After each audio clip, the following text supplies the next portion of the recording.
जय भीम साथियों, नमो बुद्धाय। जानिए बाबा साहेब की 10 खास बातें जो शायद आपको नहीं पता हैं। उनमें पहली बात यह है, बाबा साहब अम्बेडकर का परिवार महार जाति से संबंध रखता था, जिसे अछूत माना जाता था। बचपन से आर्थिक और सामाजिक भेदभाव को देखने वाले अम्बेडकर ने विषम परिस्थितियों में पढ़ाई की और अपने समाज को उस लेवल पे ले गए।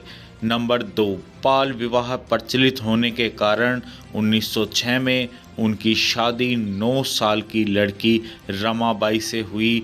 जब बाबा साहब को ये भी नहीं पता था मुझे क्या करना है, तब उनकी शादी हो गई थी। 1908 में उन्होंने एल्फिस्टन कॉलेज में प्रवेश लिया। इस कॉलेज में प्रवेश लेने वाले वे पहले दलित जाति के बच्चे थे।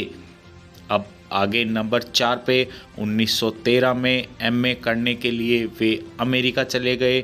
अमेरिका में पढ़ाई करना बड़ौदा के गायकवाड़ शासक शाहजी राव तृतीय से मासिक वजीफा मिलने के कारण संभव हो पाया। अगर वो नहीं होता तो बाबा साहब वहाँ नहीं पहुँचते। 1921 में स्कूल ऑफ इकोनॉमिक्स से उन्होंने एमए की डिग्री हासिल की, जो एक गौरव की बात है। 1925 में बाबा साहब को बॉम्बे प्रेसिडेंसी समिति में साइमन आयोग में काम करने के लिए नियुक्त किया गया। इस आयोग का विरोध पूरे भारत ने बड़े जोर शोर से किया। उसके बावजूद भी बाबा साहब अपने अथक परिश्रम में लगे रहे।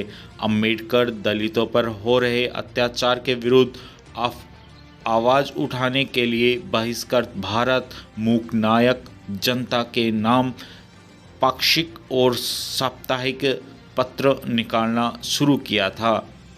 भारत की आज़ादी के बाद उन्हें कानून मंत्री बनाया गया।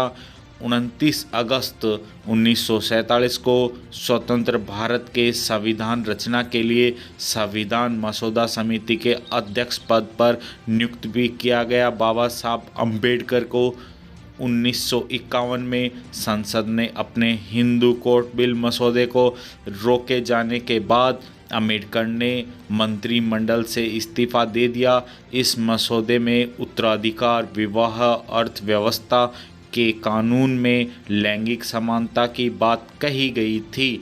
और सबसे अंतिम बात, 14 अक्टूबर 1956 को अम्बेडकर और उनके समर्थकों ने पंचशील को अपनाते हुए बौद्ध धर्म ग्रहण किया। अम्बेडकर का मानना था कि हिंदू धर्म के अंदर दलितों को कभी भी उनका अधिकार नहीं मिल सकता। 6 दिसंबर 1956 को बाबा साहब की मृत्यु हो गई। जय भीम, नमो बुद्धाय।